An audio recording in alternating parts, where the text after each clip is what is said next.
Hello students. SK learning रो ଏହି ଅଧ୍ୟାୟକୁ ଆପଣମାନଙ୍କୁ ପୁଣି ଥରେ ସ୍ୱାଗତ। ଆଜି ଆମେ ଆଲୋଚନା କରିବା ଦଶମ ଶ୍ରେଣୀ ଦ୍ୱିତୀୟ ଅଧ୍ୟାୟ ଦ୍ୱିଘାତୀ ସମୀକରଣ, ଯାହାକି କ୍ୱାଡ୍ରେଟିକ୍ ଇକ୍ୱେସନ୍। ପିଲେ ଦ୍ୱିଘାତୀ ସମୀକରଣ ଆଲୋଚନା କରିବା ପୂର୍ବରୁ ଆମେ ପ୍ରଥମେ ଦେଖିନେବା ଏକଘାତୀ ସମୀକରଣର ସାଧାରଣ ରୂପ କ'ଣ ନା ପିଲେ ax plus b is equal to 0 ଯେଉଁଠିକି a not is equal to 0। कहीं पिले जदि a इज इक्वल टू 0 हो जाए तो शून्य गुणन x शून्य हो तो अज्ञात राशि रही अज्ञात राशि न रहिले या आम कौन ना गोटे समीकरण एकघाती समीकरण बोली कहीपरि कहीं ना देख ये जो अज्ञात राशि अच्छी एक्स यार सहग ए थिला किंतु ये अज्ञात राशि घातांक केते एक तेणुक कहले आम एक घाती समीकरण आपको लिखा पे आम एक घाती समीकरण एक घाती समीकरण तो जानले यार समाधान करने कथा पे आम अष्टम श्रेणी में पढ़ते या केमती समाधान कर देख A X plus B is equal to 0 हेले A X is equal to minus B ये ज्ञात अज्ञात राशि अलग कले पार्श्व परिवर्तन करने बर्तमान ये देख एक्स सहित ए गुणी होगी अच्छी तो आपको कौन कर दियो पार्श्व परिवर्तन कले ये हरी हो मल्टीप्लाई हो डिवाइड हो तो आम पाईगले X is equal to minus B by A ये देखिले एक्स रूल्य है पे माइनस बी बाई ए यार अर्थ ये माइनस बी बाई ए द्वारा यही समीकरण सिद्ध हुए अर्थात ये जो समीकरण देखुच आम बाम पार्श्व डाण पार्श्व देखुं ये तो बाम पार्श्व ये डाण पार्श्व इज इक्वल टू मझे सामान चिन्ह अच्छे अर्थात बाम पार्श्व जहाँ डाण पार्श्व से बाम पार्श्व जहाँ डाण पार्श्व से अर्थात कौन ना एक्स एमतीका एक मूल्य रही बीज बा मूल रही जहाँ को आम ये प्रयोग करने द्वारा स्थापन करने द्वारा ये बाम पटटा शून्य हो डाण पट सहित सामान हो तो केमी ना देख ये एक्स रूल्य बा मान आसला माइनस बी बाई ए तो आम परीक्षा करने आम देखा एलएचएस को लिखा आठे एक्स रूल्य पुट करवा ये थी एलएचएस एथेर एक्स मान पुट करा जाऊ A into minus B by A plus B देख ये ए को ए तो कटिज तो लबहर कटिज आ रहा के माइनस बी रहा ए को ए कटिगला माइनस बी रहा प्लस बी यार अर्थ है माइनस बी प्लस बी 0 देखिले ये आसला 0 कौन जहाँकि डाण पार्श्व था ये आर एच एस को सूचेला तो देखिले जे आम समीकरणटा सामान अच्छी तो ये जो एक्स रूल्य माइनस बी बाई ए या आम कहीपर एक्स रूल्य माइनस बी बाई ए को यही समीकरण गोटे मूल बा बीज बोली कहवा तार अर्थ ये जो आम देखिले एक घाती समीकरण थिला यही समीकरण एक घाती समीकरण केतटा बीज बा मूल आसला रे ना गोटे मूल बा बीज रही थाए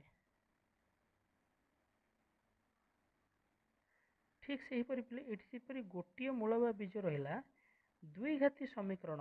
देख द्विघाती समीकरण द्विघाती पॉलिनोमियल सहित संपृक्त जमीक देख द्विघाती पॉलिनोमियल साधारण रूप प्रथम आम लिखा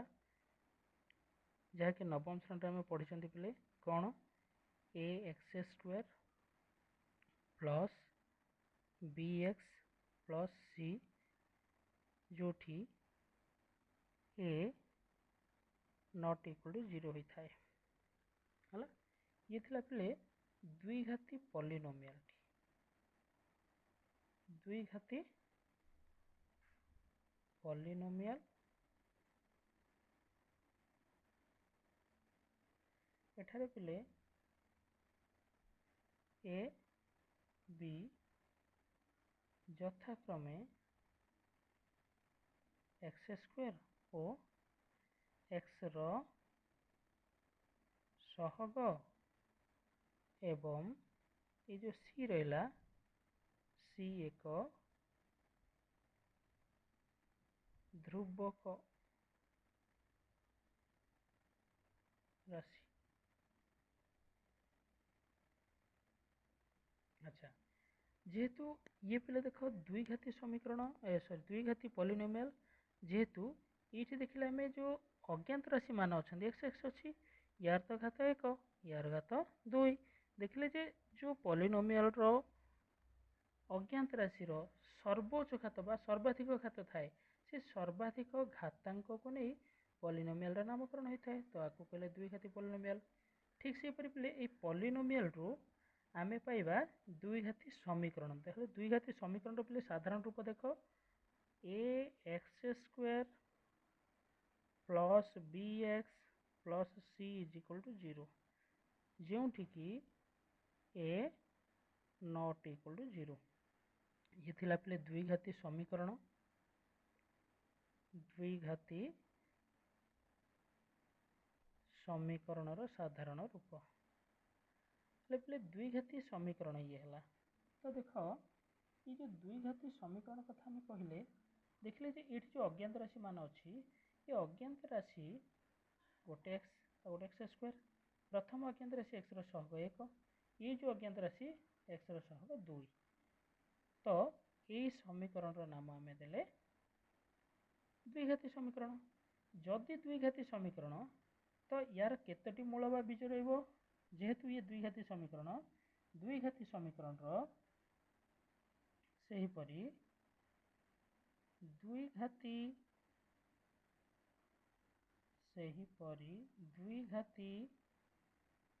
समीकरण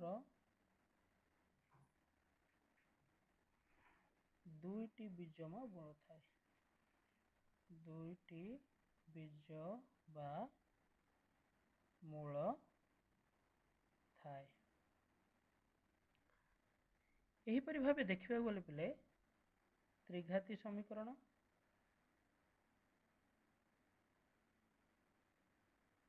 चतुर्घाती समीकरण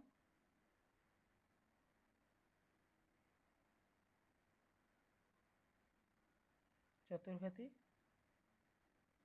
एन घाती समीकरण मानकर यथाक्रमे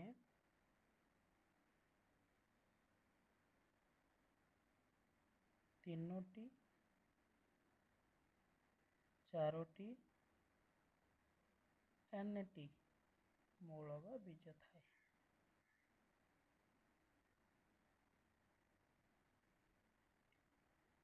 मूल बा बीज थाए से द्विघाती समीकरण पे देख लो एक्स घात 2 X square plus B X plus C बोली कहले इज इक्वल टू 0 से भाई त्रिघाती समीकरण है पे A X cube plus B X square plus C X plus D is equal to 0 जो कि ए नॉट इक्वल टू 0 हम ताको त्रिघाती समीकरण कहवा। यहीपरि एन घाती समीकरण पर्यंत आम लिखिपर पे समीकरण को आउ तार केतोटी मूल बा बीज थाए ताहा तो आम बर्तमान जानीगले बुझीगले बोले देख आम नवम श्रेणी पे पॉलिनोमियल विषय जो पढ़ुले सेठू समीकरण को गले से द्विघाती समीकरण समाधान विषय आम आलोचना कर देख द्विघाती समीकरण गोटे उदाहरण धरी ना गोटे द्विघाती समीकरण उदाहरण स्वरूप गोटे समीकरण को नेले आम कौन ना x square minus 5x plus 6 is equal to 0 बोले नवम श्रेणी आपको पढ़ी आम आपको केमती समाधान करवा उत्पादकीकरण पद्धति उत्पादकीकरण पद्धति समाधान करवा। हेले उत्पादीकरण पद्धति समाधान करने कथा आम जानते केमती समाधान करते ना देख को एक्स स्क्वायर माइनस देख कौन है ये 3x माइनस 2x देख 5x होगा दुईट जाक प्लस कले माइनस 5x है ये दुटा को गुणन कले कौन 6 स्क्वायर तो आपको हेल्ले गुणन कर देख 6 स्क्वायर एक्स स्क्वायर पाइज minus minus plus 3 into 2 6 X X X square होगले तो उत्पादीकरण होगा प्लस 6 को प्लस 6 लिखि दियो 0 तो आपको समाधान कले आम देख ए एक्स अच्छी कमन उभय तो एक्स गोटे कमन कले प्रथम रहा एक्स ये चिन्ह माइनस 3 तो सेकंड को जा माइनस 2 ये प्लस 6 अच्छी तो ये दुई रु माइनस 2 जदि कमन करदे आउ बाकी रही एक्स ये माइनस माइनस कले ही ये प्लस हम माइनस 3 देख 2 3 जा 6 माइनस माइनस प्लस 6 होगा इज इक्वल टू 0 तो आपको आम केमती समाधान करना पुणी देख ये पाइले आम साधारण भाव एक्स माइनस 3 लिखिदे आउ बाकी तक रहा ये एक्स ये रहा 2 तो ये 0 तो यार ये समाधान पाइले आम एक्स रूल्य गोटे 3 पाइले किंबा आ गोटे पाइले 2 हेल्ले देखिले जेहेतु ये द्विघाती समीकरण एक्स घात 2 था तेणुक आम दुईट समाधान पाइले गोटे है 3 आ गोटे 2 बा प्रथम 3 गोटे बीज द्वितीय 2 आ गोटे बीज द्विघाती समीकरण हेतु ये दुईट मूल बा दुईट बीज पाइले से किए ना 3 आउ 2 हेल्ले देख ये तो 3 आउ 2 पाइली हेल्ले 3 आउ 2 मध्य एमाने गोटे गोटे यार मूल बोली आम केमती जाना आपको परीक्षा करना ये जमी आम परीक्षा करते बोले ये जो कार मूल्य ना एक्स मूल्य प्रथम देख पे एकघाती समीकरण कथा चिंता करते एक्स मूल्य पाई माइनस बी पाइबे ताकू जो पुट करते एलएचएस आर एच एस सहित सामान हबार देखी तो ठीक से ये भी आम ना एलएचएस नि जाऊ एलएचएस ने एलएचएस कौन थी x square minus 5x plus 6 तो ये मूल्य पुट करवा कहार मूल्य पुट करवा पे कहार करवा एक्स रीन मूल्यटा नवा तो देख ये है एक्स स्क्वायर अर्थात एक्स बदल 3 ने 3 स्क्वायर माइनस 5x बदल 3 ने तो 3 ने प्लस 6 तो यार मूल्य ये कौन है देख 3 स्क्वायर जा 3 स्क्वायर के 9 plus sorry minus 5 into 3 15 plus 6 ये लक्ष्य कर कौन है प्लस 9 प्लस 6 प्लस 15 ये माइनस 15 इज इक्वल टू केते पाइगले बोले 0 देख जहाँकि आर एच एस सहित सामान है 0 तार अर्थ ये 3टा है यही समीकरण जो आम प्रयोग कले समीकरण टी 0 सहित सामान है तो आपको आम एमती लिखिपर जे जिते बड़े ये 3 को नेबा आम यही पॉलिनोमियल 3 को ये पॉलिनोमियल गोटे मूल नेबा देख मनकर नुह देख कौन ना 3 गोटे बीजोग मूल 3 x square minus 5x plus 6 polynomial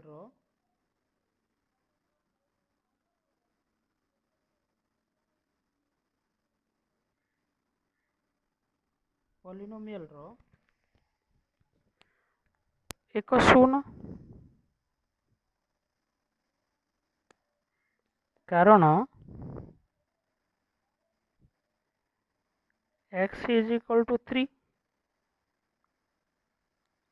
पाई यही समीकरण x square minus 5x plus 6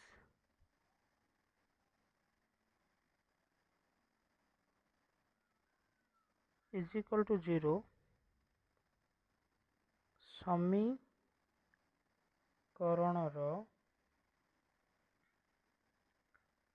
मान 0 अटे। ठीक सेहीपरि आम लिखिपर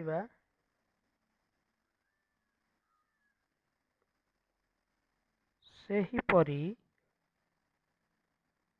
x इज इक्वल टू 3 पाई द्विघाती समीकरण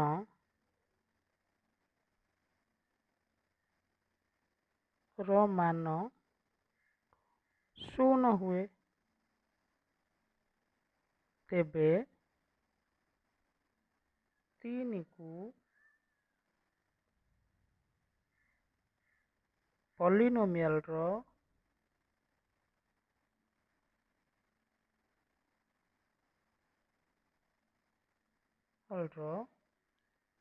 जीरो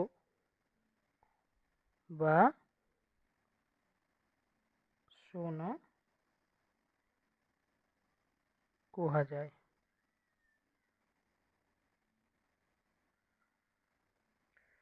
ठीक से ये मन रखार अच्छी स्टार मार्क कर देखा दूसरी ये मन रखार अच्छी जे प्रत्येक द्विघाती polynomial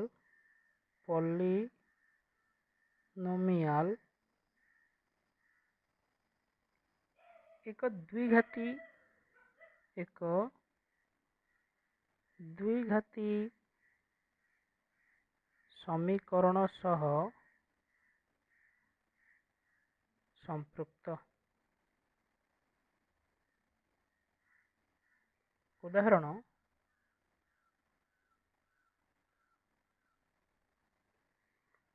A X square plus B X plus C जोठी ए नॉट इक्वल टू 0 द्विघाती polynomial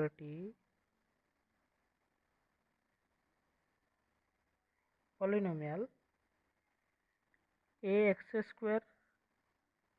plus B X plus C is equal to 0 जोठी कि ए नॉट इक्वल टू 0 द्विघाती समीकरण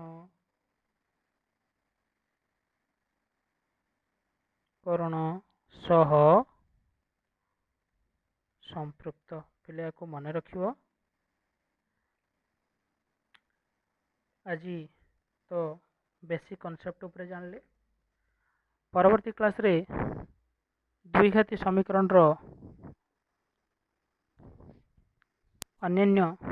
विषय कथा पढ़ा जहाँकि श्रीधर आचार्य प्रणाली कौन पूर्ण वर्ग में परिणत कर समाधान करवा जहाँ पिले श्रीधर आचार्य प्रणाली से तापर देखिए तार विकल्प प्रणाली कौन एमती अनेक किछि आज ये पिले जदि यही वीडियोटी ठीक भाव बुझा पड़ो ताहले डेरी नक चैनलटा को सब्सक्राइब करने